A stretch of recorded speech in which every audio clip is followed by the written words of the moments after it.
আর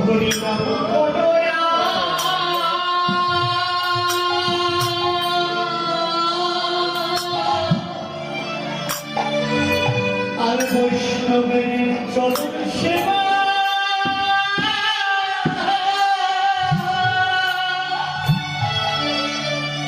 বৈষ্ণবের সেবা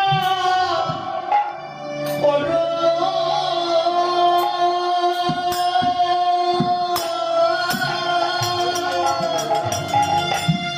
এমন জনওয়ার ভক্তি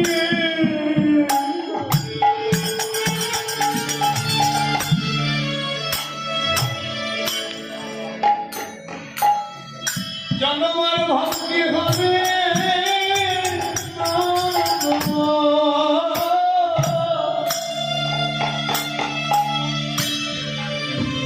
এই জন্ম একবার হবি করে জন্ম জন্ম ধন্য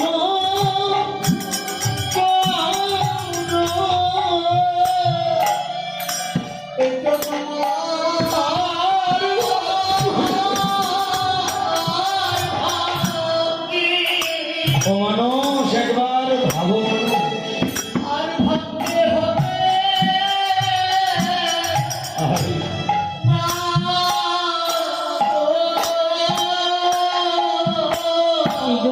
হরিনাম করে জানো ধন্য করো কত সাধনার ফলে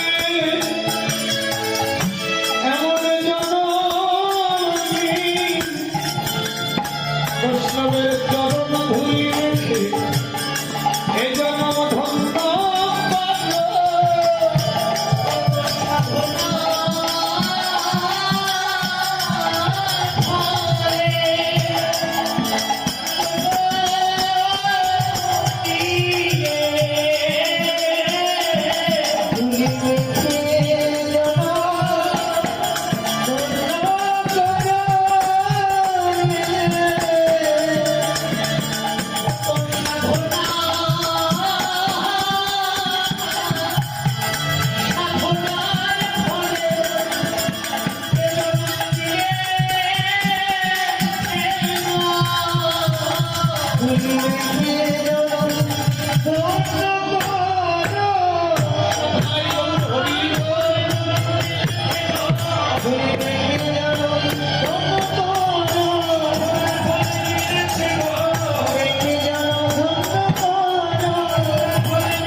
এই জন্ম একবার হরিনাম করো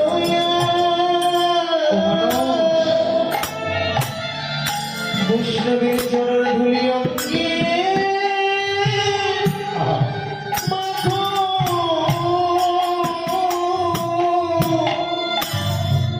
এই জন্য ভগবান বললেন হে মানুষ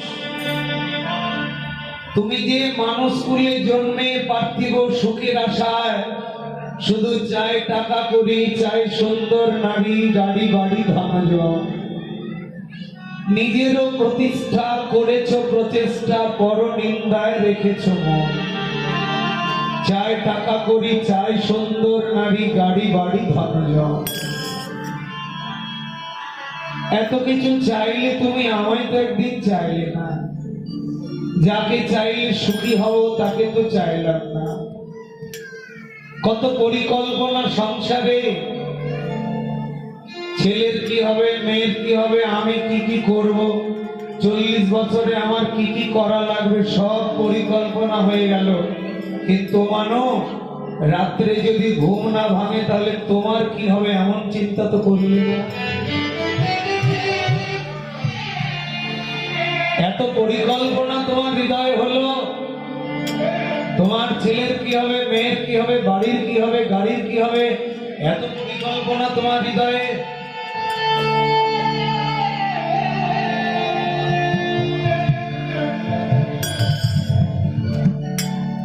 যদি ঘুম ভাঙে ভালো যেদিন রাত্রে পরিকল্পনা করে ঘুমালে সেদিন রাত্রে যদি তোমার ঘুমটা না ভাঙে তাহলে জীবনের সব পরিকল্পনার অবসান হয়ে গেল।